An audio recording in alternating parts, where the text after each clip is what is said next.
Zajtra 22. júna sa bude konať na lúke Hyde Park v Nitre akcia, ktorá sa volá Energy Sun Session. Tak, dobre som to povedal, mám tu mladé nitrianske filantropky Evku a Mirku. Babi, ešte raz vítajte. Skoro som sa pomýlil pri tom názve. Kto vymýšľal ten názov? Vy, predpokladám. No, vymýšľali ho v spojení s kampanou, čo je vlastne náš spoluorganizátor. No aby som vysvetlila, že prečo je to vlastne Energy Sun Session. Áno, to som sa chcel opýtať inak. Áno, super, takže Energy je to kvôli tomu, že sme mladí dobrovoľníci, aj v podstate energia, ktorá nás strší a snažíme sa podporovať mladých ľudí.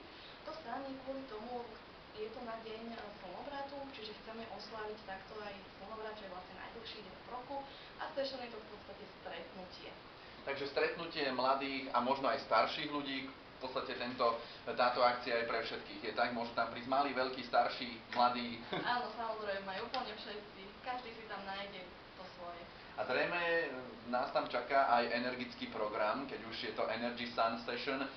Evi, povedz mi ty, aký program konkrétne, čo nás tam čaká? No, máme dosť nabitý program, ktorý pozostáva zo stanovíšť, ktoré si pripravili ľudia z projektov, ktoré sme minulosti podporili. Vlastne takto prezentujú to najlepšie mladí nitrianski filantropi, čo za svojich 10 rokov podporili. No a čo tam na návštevníkov čaká, bude tam občianske združenie Kampanula s ekoaktivitami, občianske združenie Zelená zebra,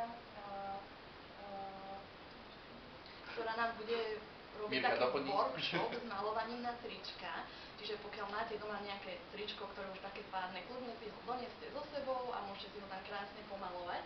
No a tiež tam budeme skladať aj táčiky origami a bude vystavať fotografii. A koľko ste vôbec pripravali tento program? Dlho to trvá?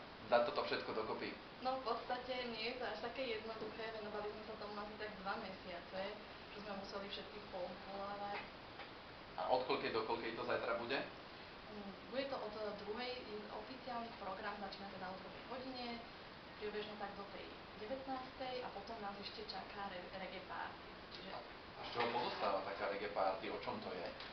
budeme tam mať DJ a hlavne je to kopec zábavy. A hlavne tancovať sa bude, tak? Samozrejme. Takže prídite si zajtra zatancovať na lúku Hyde Park v Nitre, kde sa bude konať Energy Sun Session, ktorú majú pod palcom mladí nitrianski filantropi. Ešte budeme o tomto hovoriť, zostaňte s nami, máte naladené Rádio One.